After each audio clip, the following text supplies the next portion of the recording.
Para estudar a história evolutiva dos seres vivos, os cientistas fazem uma série de análises anatômicas, embriológicas, fisiológicas e moleculares entre os organismos atuais. Além disso, eles estudam os fósseis que se formaram há milhões de anos a partir de seres vivos. Os amonites, por exemplo, foram moluscos marinhos com a concha formada por câmaras adicionadas conforme o animal crescia.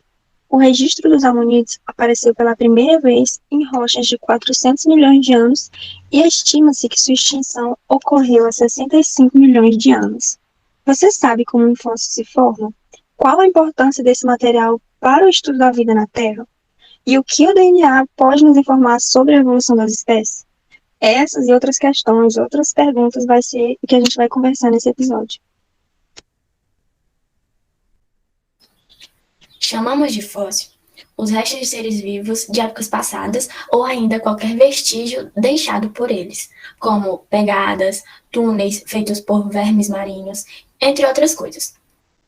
Um fóssil se forma em condições muito especiais, pois, geralmente, o organismo morto é comido por animais ou então decomposto por fungos e bactérias.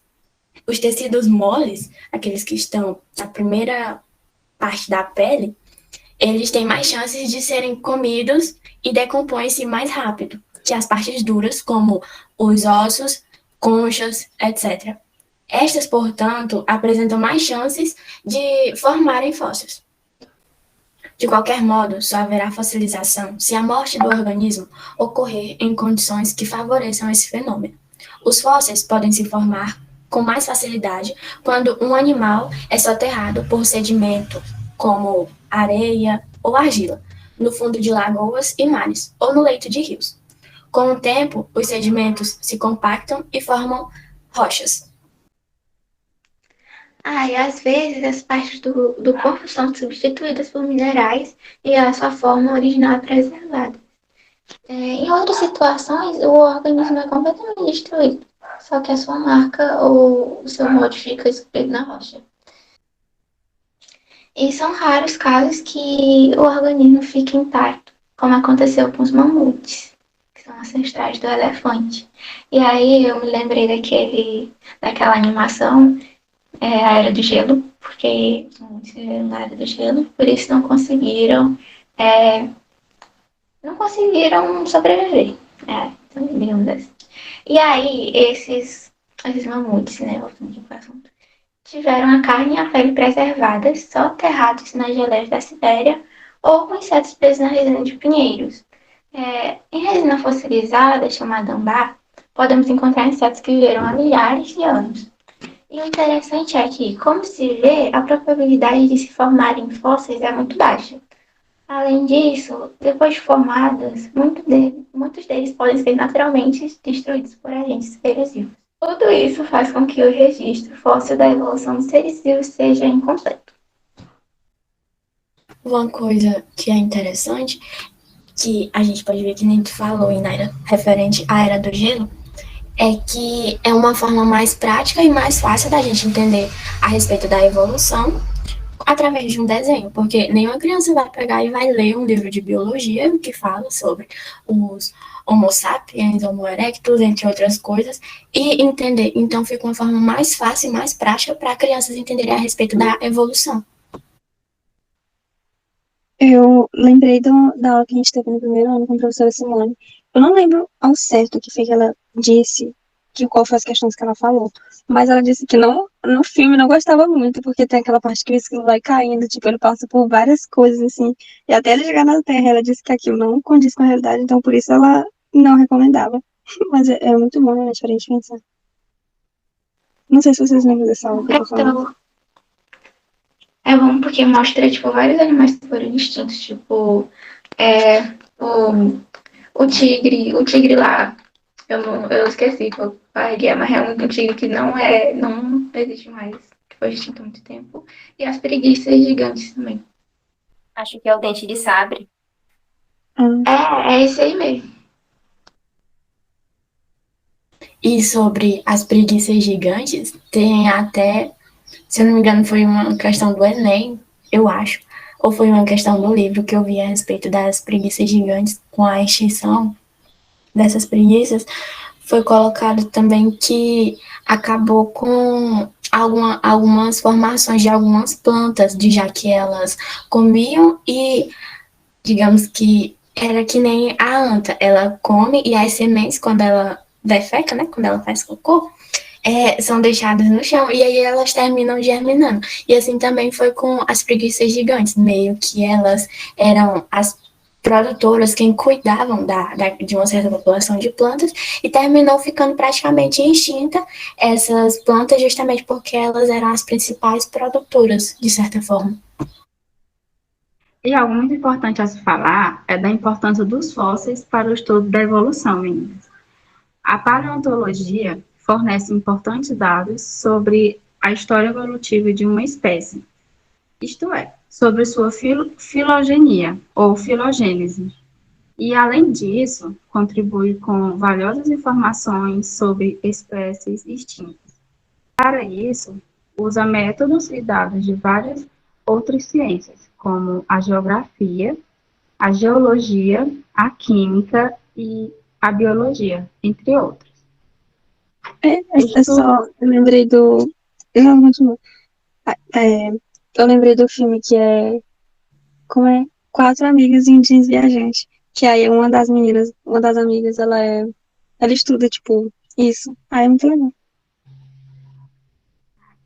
Estudando fósseis de ossos das pernas de um animal, por exemplo, podemos ter ideia de sua altura e de seu peso. E já os dentes podem indicar o tipo de alimentação, pois cada animal possui adaptações ao ambiente em que vive e a determinado modo de vida. Carnívoros, por exemplo, têm dentes geralmente pontiagudos e afiados. É o que lhe permite prender, perfurar e comer carne.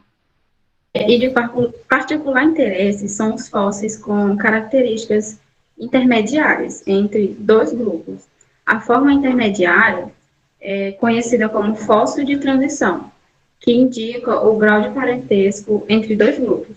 Nesse grupo estão fósseis de dinossauros com penas e de aves com dentes, e entre outras características, mostrando o parentesco evolutivo entre os dois grupos. Lembrei de um filme que eu já não lembro o nome, mas tinha um homem que ele era observador de pássaros. Aí ele achava um pássaro morto e ele já sabia, tipo, de que ilha era aquele pássaro só por causa do bico. Se o bico era pontudo, ele sabia que, era daquela ilha lá que os pássaros só comem sementes. Se era, tipo, arredondado, ele sabia que o pássaro comia frutas, aí era da outra ilha. Ele sabia exatamente a região. Gente, tipo, que legal. Quando eu falando aí, Gabi, eu lembrei da parte quando o professor falou em aula, que, por exemplo, vai da questão adaptativa, né? Os bicos, por exemplo, se o pássaro ele só come frutas, então ele vai ter um bico adaptado para aquele tipo de fruta. Agora, se ele só come fruta e tem outra região perto que tem outras coisas para ele comer, mas ele não é adaptado àquilo, então ele não vai para aquela região. Ele fica na região dele, onde tem comida para ele comer, para ele poder sobreviver. Igual os nossos dentes, né? Que, tipo, foram feitos pra, tipo, comer folhas. Nossos dentes bem pequenininhos e tal. Diferente de um leão, por exemplo, que tem os dentes enormes pra poder pegar a presa e ali, igual a Vanessa falou, tipo, arregaçar ela e comer. Aí vai da questão adaptativa, né? Que a gente foi adaptado de uma forma, por isso da questão, por exemplo, do polegar. O polegar tá ali para ajudar, o polegar da mão, né? Tá ali para ajudar a gente a segurar as coisas com mais firmeza. Já pensou tentar segurar alguma coisa só com os outros 4 dedos? A gente não ia ter tanta firmeza. Mas aí, tendo o polegar, a gente consegue segurar melhor. Agora, a questão do leão já é também adaptativa. Os dentes maiores, para ele poder conseguir pegar a presa com mais facilidade. Pegar e meio que já fazer com que a morte dela seja mais rápida. Sim, eu lembrei do filme Caçados. Eu não sei se algum de vocês já viram, que tem. É uma família, e o cara vai com a esposa dele pra África, com os 2 filhos. E aí lá eles vão, tipo, visitar, né? Fazer aquele coisa naqueles carrinhos, com guia. Só que aí eles não estavam com o plano de encontrar o leão e tal, essas coisas por aí. E aí ele comeu o guia. E aí eles ficaram, o esposo, o homem, não tinha ido. Tipo, ele tinha ficado lá na pousada e tinha ido só a mulher com os 2 filhos dele, que não eram filhos dela. E aí eles acabaram indo pra lá e o leão comeu o guia. E aí, tipo, eles ficaram, acho que quase uma semana dentro do carro, tipo, não podiam sair pra fora e tal, porque iam ser comidos. E o filme é muito legal. No final é sobre os filhos dele, tipo, gostarem da mulher e tal, porque, tipo, não era a mãe deles, tinham toda aquela dificuldade. Mas eu só lembrei da questão do leão mesmo, mas o filme é bem legal. E esse também é o caso dos inúmeros fósseis intermediários entre as baleias e mamíferos terrestres, que mostra uma progressiva adaptação ao ambiente aquático. E uma das principais características são as aberturas nasais, que ao longo das muitas gerações migraram para o topo da cabeça, que assim possibilita bastante as baleias, por exemplo, respirarem sem precisar emergir totalmente. Além disso, o corpo delas adquiriu um formato hidrodinâmico. Os membros posteriores diminuíram até desaparecer, e isso tornou mais eficiente o deslocamento no meio aquático. Os dados obtidos pelo estudo dos fósseis são confrontados com outras evidências, como as obtidas pelo estudo comparado da anatomia e da embriologia dos organismos atuais e de suas proteínas e ácidos nucleicos. Esses estudos indicam que os peixes devem ter surgido antes dos anfíbios e antes dos répteis, que surgiram antes das aves e dos mamíferos. Essa sequência é confirmada pela idade relativa dos fósseis de cada grupo. De acordo com a teoria da evolução, espera-se que os fósseis mais semelhantes às espécies atuais sejam encontrados nas camadas mais superficiais, que são as camadas mais recentes do terreno examinado.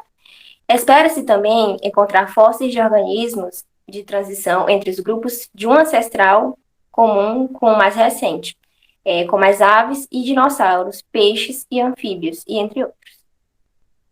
E uma questão muito interessante pra gente pensar também é a determinação da idade desses fósseis, né?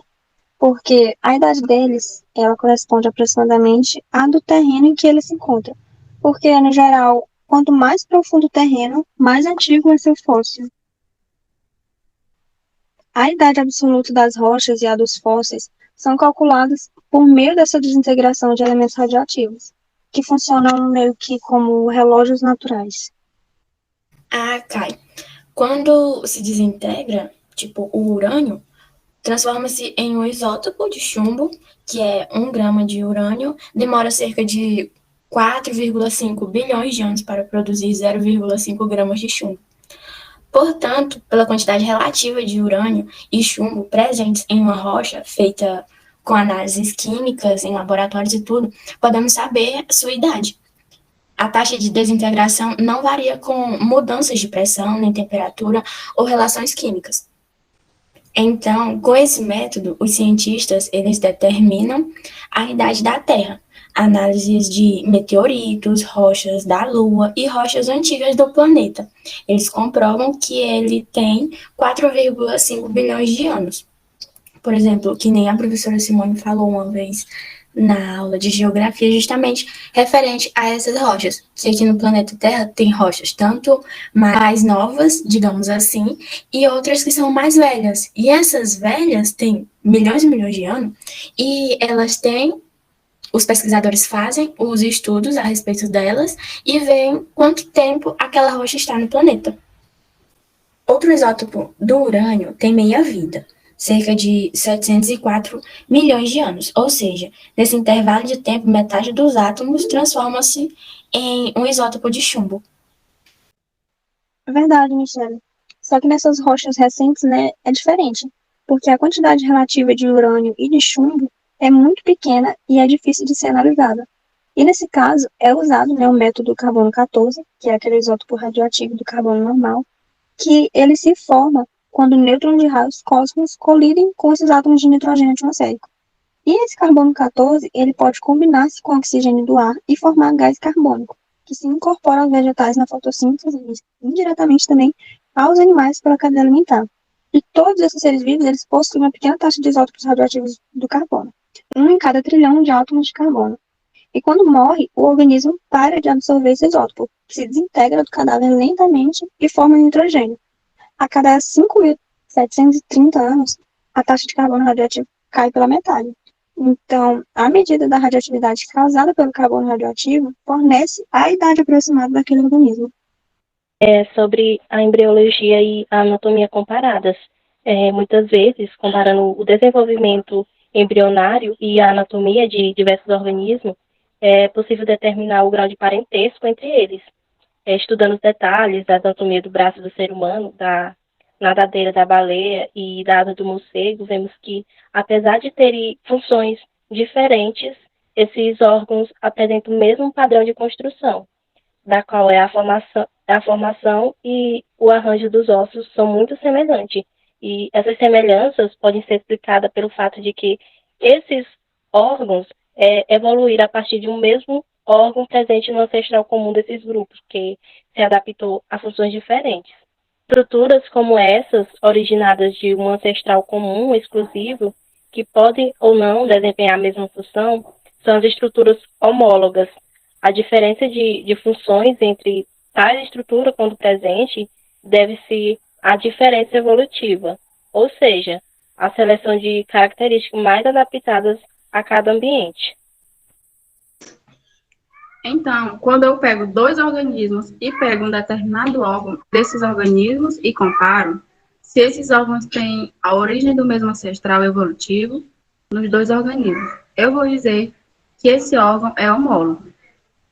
Se isso não acontecer, eu vou chamar de órgão análogo. Por exemplo, como a Cris disse anteriormente, o braço de um homem e a nadadeira de uma baleia. Os dois são mamíferos, então, eles têm o mesmo ancestral evolutivo. Esse último ancestral deu origem ao homem e deu origem à baleia. E claro, que foi esse indivíduo que mandou a nadadeira para a baleia e o braço para o homem. E se eu comparar esses dois órgãos, a nadadeira de baleia e braço do homem, eles são formados pelos mesmos órgãos, só que eles não têm a mesma função. Nesse caso, eu digo que esses órgãos são homólogos, ou seja, mesma origem evolutiva, que nesse caso, como funções diferentes. Agora, é importante a gente ter cuidado, né? Já que podem existir órgãos que são homólogos e que possuem a mesma função ou função diferente. E isso não importa muito. Verdade, Vanessa. A gente não pode esquecer desse último ponto que você falou. Tipo, se a gente pegar, por exemplo, um castor e um elefante.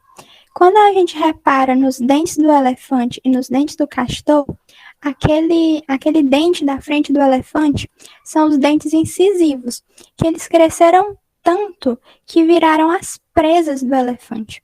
Mas os dentes incisivos do castor continuam sendo dentes. Os dois dentes, apesar disso, não são muito parecidos. Eles têm formatos muito diferentes, mas os dois, tanto o castor quanto o elefante, são mamíferos. Então, eles têm o mesmo ancestral em comum, que foi o que mandou os dentes incisivos para o castor e também que mandou esses dentes para o elefante. Nesse caso, como os dentes vieram do mesmo ancestral, a gente pode dizer que esses dentes são órgãos homólogos, mas atualmente eles executam funções muito diferentes. Então, o conceito de homologia pode ser aplicado não apenas a órgãos, mas a outras características anatômicas, embriológicas, comportamentais e moleculares, como no caso da sequência de aminoácidos de uma proteína, ou a sequência de nucleotídeos do DNA ou RNA. É com base em todo um conjunto de semelhanças, que seria as homologias, entre dois ou mais grupos, que podemos supor uma ancestralidade comum. No caso dos mamíferos, um ancestral exclusivo desse grupo deu origem a um grande número de espécies adaptativas a condições de vida muito diferentes. Chamamos esse fenômeno de irradiação adaptativa. Como resultado dessa evolução, os ossos dos membros anteriores dos mamíferos sofrem modificações e hoje desempenham diferentes funções, como correr, que é no caso do cavalo, manipular objetos, no caso de nós seres humanos, nadar, no caso da baleia, como já foi citado, cavar, que seria o tatu, voar, como o morcego, entre vários outros exemplos. Sim, Michele. E o fenômeno da irradiação adaptativa, na verdade, ele é muito fácil, né? Porque tem-se um ancestral que gera várias espécies, e essas espécies, morfologicamente falando, elas não são muito parecidas, elas são diferentes. Mas mesmo assim, evolutivamente, elas são muito próximas umas das outras. Se a gente pensar, por exemplo, em um mamífero que é o ancestral de todos os mamíferos que a gente conhece hoje. Só que o chimpanzé, ele não é parecido com o veado. Então, tem morfologia diferentes, embora eles sejam parentes muito próximos, evolutivamente falando. Se a gente pega, por exemplo, esse mesmo ancestral que eu falei agora há pouco, que era um animal que vivia na época dos dinossauros, e ele só conseguia dar origem aos mamíferos depois da extinção dos dinossauros. Ou seja, se os dinossauros não tivessem sido extintos, nós mamíferos não estaremos aqui hoje. Ou, por exemplo, se a gente pegar um lobo, que veio lá daquele ancestral, e a gente pegar um morcego, que também esse foi um ancestral do morcego, então os dois animais têm o mesmo ancestral, mas a forma corporal deles não é a mesma, como a gente pode perceber, né? Então, isso é um fenômeno de irradiação adaptativa. E uma maneira ainda mais simples de entender esse conceito é a gente pensar no que acontece nas nossas próprias famílias, naquela que a gente está rodeado todos os dias e que a gente já viu. Por exemplo, eu tenho os meus avós, que gerou os meus tios, que casaram e que geraram a minha e a Vanessa, porque a gente é prima. Então, gerou a mim e todos os meus primos. E a Vanessa e eu, a gente não é parecida. Ela tem cabelos mais escuros que o meu, eu tenho mais claro, a gente tem um tom de pele diferente, ela é mais alta. Só que nós duas, a gente tem a mesma origem evolutiva. Então, esse seria um bom exemplo para a gente entender o conceito. Eu falei anteriormente que, comparando o desenvolvimento embrionário e a anatomia de diversos organismos, é possível determinar o grau de parentesco entre eles. No caso da embriologia e a anatomia comparadas, mostra também que as asas do inseto e a das aves têm origens embrionárias e estrutura atômica diferentes, embora desempenhem a mesma função. E essas são chamadas estruturas análogas. As asas das aves não se originaram de um ancestral comum entre aves e insetos. Nesse caso, esses dois grupos adaptaram-se de forma semelhante ao mesmo tipo de ambiente, e esse fenômeno é chamado convergência evolutiva ou adaptativa ou evolução convergente. Esses órgãos análogos são aqueles que têm origem em ancestrais diferentes. Ou seja, eu pego dois órgãos para comparar, só que evolutivamente eles não têm a mesma história, mas eles possuem a mesma função. Por exemplo, se eu pego a asa de um mosquito, né, um inseto, e pegar a asa de uma ave, um pardal, por exemplo, um pardal é uma ave. Então, evolutivamente falando, ele está longe de um inseto. Logo, o ancestral que deu origem à asa do mosquito não é o mesmo ancestral que deu origem à asa da ave. E é exatamente por isso que eu vou dizer que eles são órgãos análogos. Além de, claro, eles terem a mesma função. Se pegarmos a asa do morcego e a asa do mosquito, o morcego é um mamífero e o mosquito é um inseto. Então, evolutivamente, eles estão distantes, mas a asa dos dois tem a mesma função. Nesse caso, também eu vou dizer que os órgãos são análogos. E aqui, como a Cristiane já falou, na convergência adaptativa, os indivíduos, evolutivamente falando, não são muito próximos, mas eles são muito parecidos. Eles têm partes do corpo muito parecidas e são parentes extremamente distantes. Esse fenômeno de convergência na realidade nos faz errar muito. Se a gente pensar, por exemplo, falando de futebol, no Santos Futebol Clube, o seu mascote é uma baleia. Só que todo mundo chama o time de peixe. E a baleia, na verdade, ela não é um peixe. A baleia é um mamífero e peixe é peixe. Na verdade, eu entendo que tem toda uma questão histórica, porque desde a fundação, na verdade, desde sempre eles queriam algo para o time, um mascote que tivesse a ver com água, até por conta da localização geográfica mesmo.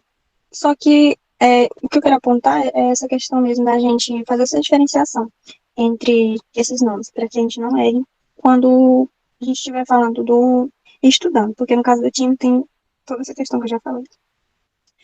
Se você pega, por exemplo, um tubarão, ele tem um formato corporal muito parecido com a baleia, Mas eles, evolutivamente falando, eles já estão um pouco distanciados. Eles não têm o mesmo ancestral em comum. Se a gente pensar, por exemplo, no golfinho, um mamífero, o ictiosauro, que é um réptil que já foi extinto, e o tubarão, que é um peixe.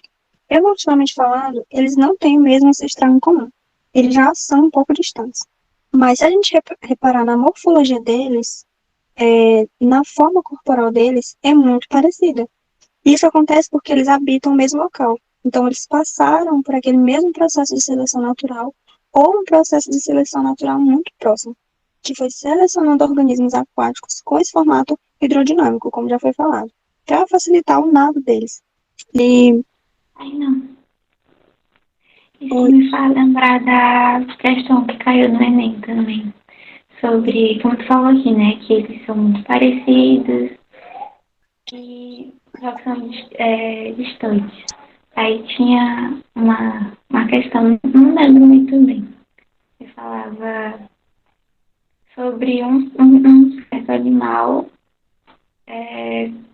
mudar sua cor ou se adaptar ao ambiente de outro. Aí eu fiquei pensando. O polvo mimético. Uhum. Sim, era esse povo. E aí, eu Interessante. pensando nesse caso, porque eu não pensava que era exatamente por causa da seleção. Não, a seleção natural. Mas, tipo, eu achei que era mais uma questão de sobrevivência. Igual quando o professor mostrou naquele site sobre os coelhos brancos na neve. Enfim, entendeu? Sim. Ah, tá. Eu lembrei de um vídeo também que eu tava assistindo que falava a respeito das teorias do fixismo e do darwinismo. Aí dizia assim, que para a gente entender melhor, seria o exemplo assim. No fixismo, ele diria que o gafanhoto é verde por estar na grama. Já o darwinismo, ele iria dizer assim, que o gafanhoto está na grama porque ele é verde. Ou seja, para ele ter camuflagem. Então, seria mais ou menos também uma questão de sobrevivência. Sim, foi dessa forma que eu pensei também. Bem referente àquele exemplo das girafas, né? Que, por exemplo, a comida das girafas eram frutos que estão localizados em árvores altas. Daí o ambiente seleciona as girafas com pescoços maiores e aquelas girafas que já nasceram com pescoço pequeno, elas são eliminadas pela seleção natural. Então, com os milhões de anos da evolução, esses organismos, como a gente conversou, mesmo eles sendo distantes evolutivamente falando, eles adquiriram uma forma muito parecida, por passarem por pressões seletivas também muito parecidas, como as meninas acabaram de falar. Portanto, quando isso acontece, a gente tem um caso de convergência adaptativa. Sim, Kainan, outro caso também de convergência adaptativa é que se você pegar o hipopótamo, que é um mamífero, e o crocodilo, que é um réptil, e um sapinho, que é um anfíbio, todos eles têm a mesma forma do olho, e a adaptação do olho e a narina, ou seja, os dois ficam em linha reta e ficam fora d'água juntos. E isso é uma adaptação para animal que vive a maior parte do seu tempo na água, embora eles não sejam evolutivamente parentes tão próximos. Eles têm algumas estruturas morfológicas muito parecidas, por terem uma forma de vida semelhante. Outra característica que também deve ser citada seriam os órgãos vestigiais, que são órgãos atrofiados, ou seja, eles não desempenham mais sua função original. São exemplos o apêndice vermiforme humano e os ossos vestigiais de membros posteriores em algumas baleias e serpentes. Tanto que muitas pessoas falam que, por exemplo, as cobras, elas têm pernas, elas só não fazem usar. É justamente por isso, devido aos órgãos vestigiais que perderam a sua função original. Então, eles foram se reduzindo até não ser preciso utilização. O apêndice vermiforme humano corresponde a uma projeção do intestino que é bem desenvolvida em animais herbívoros, não ruminantes, como coelho, cavalo, entre outros.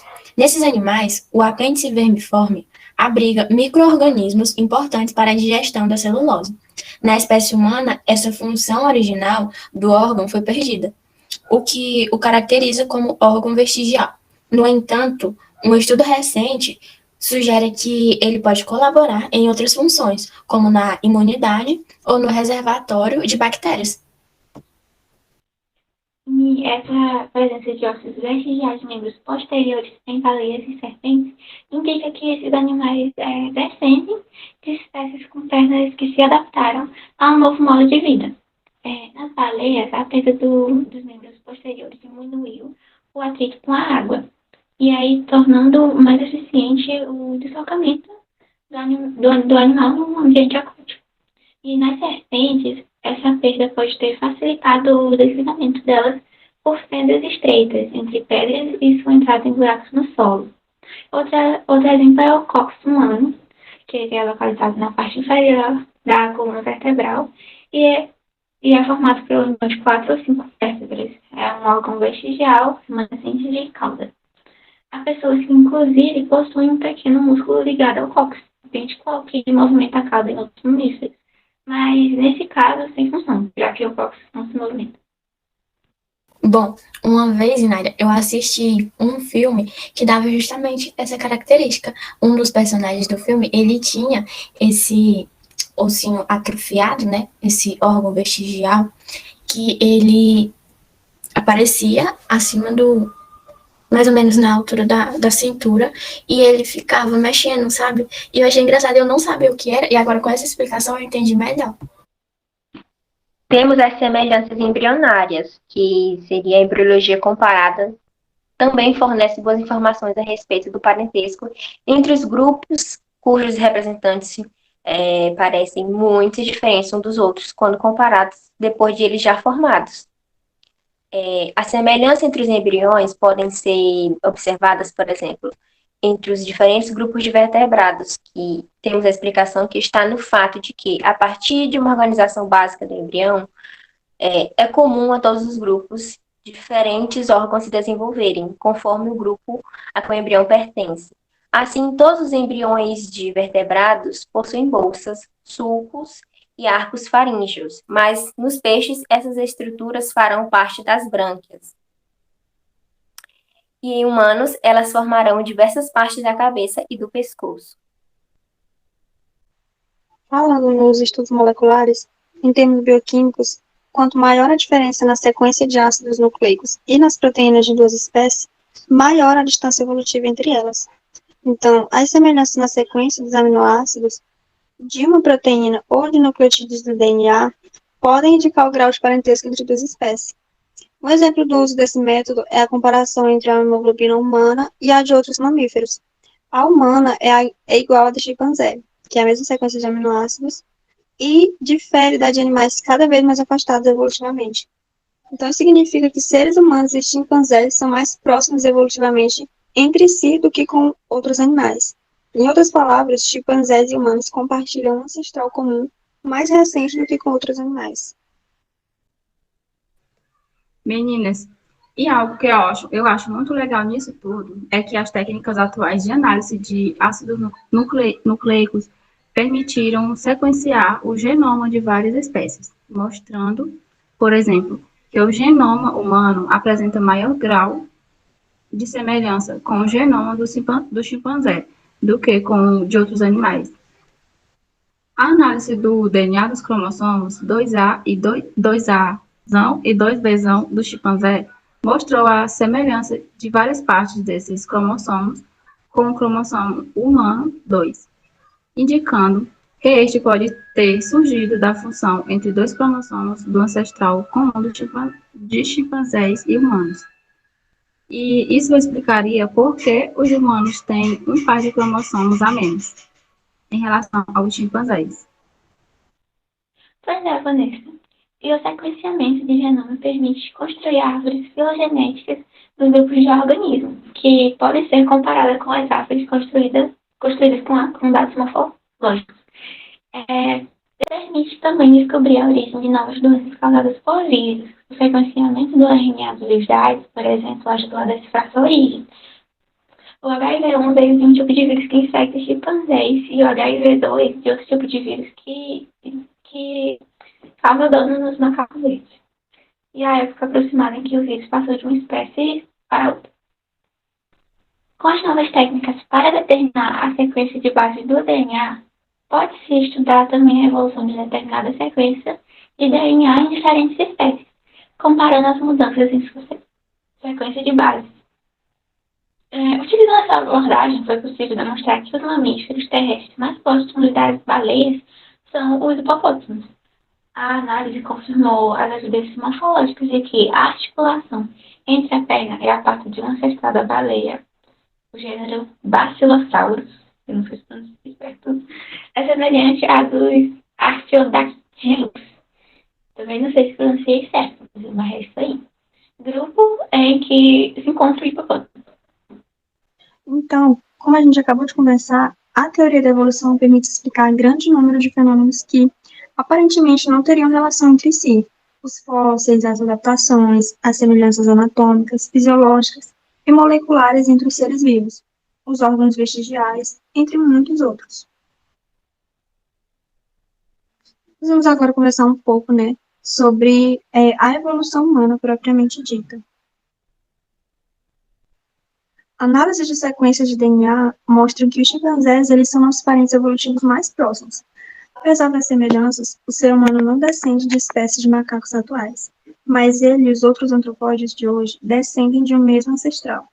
A linhagem que originou o ser humano e a que originou o chimpanzé podem ter se separado entre 7 milhões e 5 milhões de anos atrás. Então, a partir daí, ambos evoluíram separadamente e acumularam diversas modificações. Quais características diferenciam os seres humanos dos demais primatas, como os chimpanzés? Vamos pensar nisso e em muito mais temas hoje através da nossa conversa.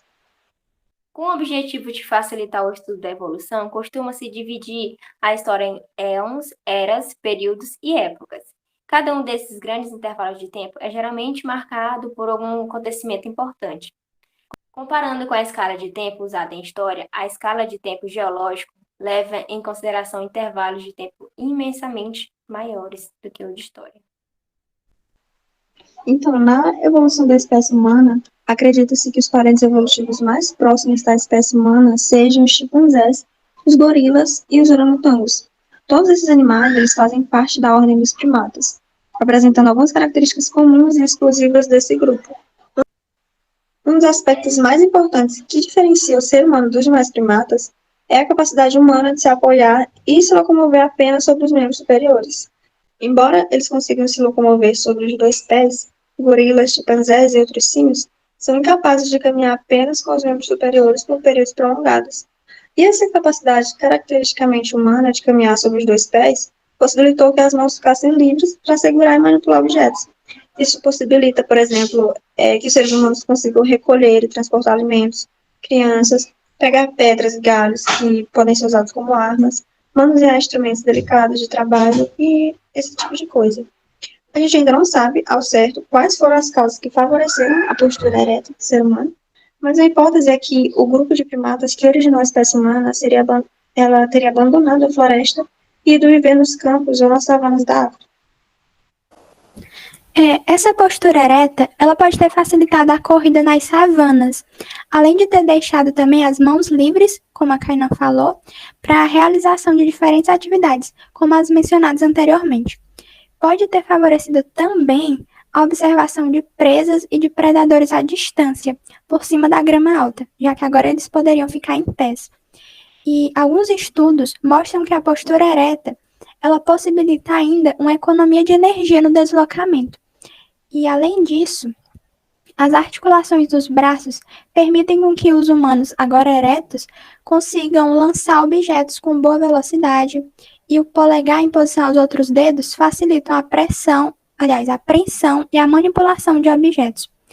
Já a inteligência, ela pode ter se desenvolvido com a capacidade de manejar ferramentas e objetos, como uma adaptação à caça nas savanas africanas.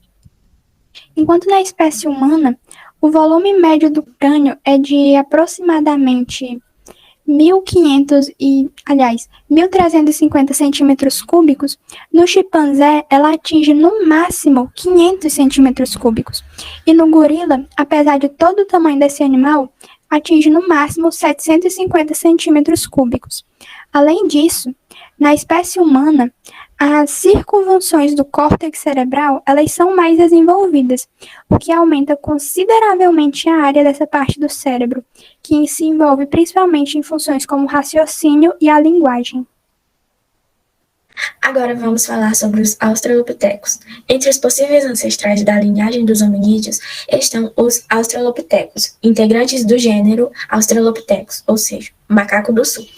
Eles viveram nas savanas africanas aproximadamente cerca de 4,2 milhões de anos a 1,4 milhão de anos atrás. Mediam entre 1 metro e 1,5 metro de altura, pesavam entre 30 quilos e 50 quilos e tinham o crânio semelhante ao do chimpanzé. Estudando a posição dos ossos da bacia e do joelho e as impressões de suas pegadas, deduziu-se que todos podiam andar sobre duas pernas, ou seja, eles eram bipédes. Seria bipédes? Ou seja, eles eram bipédes. Ou seja, tinham postura ereta. Em 1974, foi descoberto, na Etiópia, um fóssil com cerca de 3,2 milhões de anos. Ele pertencia possivelmente a uma criatura do sexo feminino, com 30 quilos de altura, 1,0 de altura, 1,7 metro e 7. Oh, meu Deus.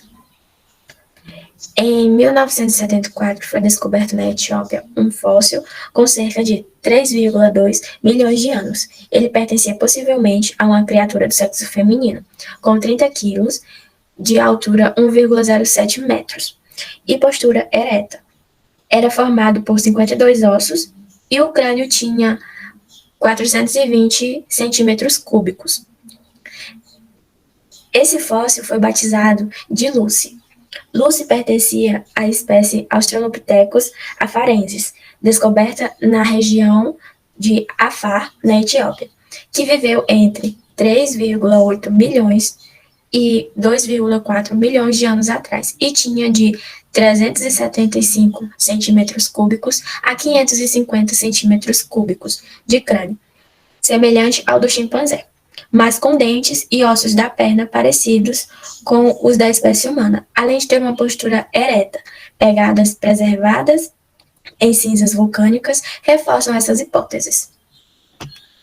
O gênero Homo. Dos Australopithecus podem ter surgido os primeiros representantes do gênero Homo, com corpo e cérebro maiores, entre eles o Homo habilis. Os Australopithecus, usavam pedaços de pedra ou ossos para cavar, pegar pequenos animais e se defender. E o Homo habilis foi o primeiro a fabricar as ferramentas de pedra lascada, quebradas de modo e fica com a borda afiada, ela servia de faca para cortar a carne dos animais. Pilha de osso de animais foram encontradas próximas aos fósseis dessas espécies. Dessas capacidades veio o nome da espécie Homo habilidoso. Bom, e embora tenha surgido depois do Homo habilis, o Homo erectus foi descoberto antes e considerado na época o primeiro hominídeo ereto, ou seja, que andava somente com as pernas. Foi uma espécie que perdurou por mais de 1 milhão de anos. Viveu entre 1,8 milhão e 500 mil anos atrás. Nesse período, seu crânio de início, com 800 centímetros cúbicos, o dobro da média do crânio do chimpanzé, e pouco mais da metade do crânio do ser humano atual, aumentou para mais de 1.300 centímetros cúbicos. Deve ter sido também o primeiro a dominar e a usar o fogo. Foram encontradas pilhas de carvão vegetal ao lado de ossos humanos em cavernas que poderiam ter sido para se aquecer, cozinhar ou trabalhar melhor a pedra. O uso do fogo deve ter facilitado sua capacidade de migração. Ele foi o primeiro de nossos ancestrais distantes a sair da África. Bom, diz que sobre o fogo, a questão é que muitos tem muitos estudos. Então, são hipóteses criadas a partir dos fatos que são organizados e achados nas cavernas, perto desses fósseis. Então, os pesquisadores veem esses fósseis, o tamanho, o que estava ao redor, para eles poderem entender melhor como que era a cultura desses hominídeos, como que eles faziam para sobreviver, entre outras coisas. Enquanto os Australopithecus e o Homo habilis foram encontrados apenas na África, o Homo erectus foi encontrado também na Ásia e na Europa. Interessante falar que as ferramentas que eles usavam eram bem mais complexas que as anteriores. O Homo habilis utilizava pedra lascada apenas de um lado. Já o Homo erectus, ele produzia as pedras lascadas dos dois lados, o que sugere que elas podem ter sido usadas presas a pedaços de pau, formando uma espécie de machado. Tudo indica também que o Homo erectus caçava em bandos. Atrás, por aí, aparecem fósseis com crânios maiores que a do Homo erectus e menores do que a espécie humana atual.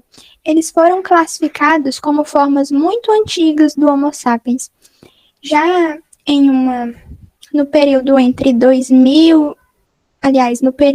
230 mil e 30 mil anos atrás, viveu outra espécie de hominídeo, que ficou conhecido como Homem Neandertal. Isso porque os primeiros fósseis dessa espécie foram descobertos em uma região da Alemanha chamada Vale do Neander. E essa espécie, ela foi considerada uma subespécie do Homo sapiens e batizado como Homo sapiens neanderthalis, mas atualmente é classificada como uma espécie diferente, a Homo neanderthalis. Interessante, Gabi, que o crânio dele era maior que o da espécie humana atual, que é em média 1.450 centímetros cúbicos, contra 1.350 centímetros cúbicos. Mas essa diferença para mais pode estar relacionada à sua forma mais robusta. Ele talvez precisasse de um número maior de neurônios para poder comandar a massa muscular maior, e não a uma inteligência mais desenvolvida. As ferramentas e as armas eram mais desenvolvidas do que as do Homo erectus. Já fabricava instrumentos de pedra bem trabalhados, que usava para furar peles e confeccionar vestimentas. Utilizava lanças de madeira, morava em cavernas e abatia animais de grande porte. A descoberta de grãos de pólen junto a certos fósseis leva a crer que enterrava seus mortos e colocava flores nos seus túmulos. O homem de Neandertal se extinguiu há cerca de 30 mil anos, talvez por causa da competição com a espécie atual do ser humano, a Homo sapiens, que pode ter surgido do Homo erectus entre 200 mil a 150 mil anos. O fóssil mais conhecido da espécie Homo sapiens é o Homem de Cro-Magnon, em referência à região da França, onde esse fóssil foi encontrado. Ele fabricava ótimas ferramentas, como faca, lança, arco e flechas, entre outras coisas. E tinha certas habilidades artísticas. Foram encontradas em cavernas pinturas que retratam diversas cenas de caça.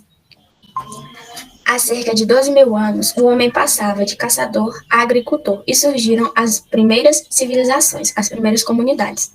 A partir daí, a Revolução Cultural foi responsável pela rápida aceleração das transformações humanas. Para avaliar esse desenvolvimento, basta comparar as rápidas transformações ocorridas nos últimos 10 mil anos com as lentas transformações ocorridas no Australopiteco ao Homo sapiens.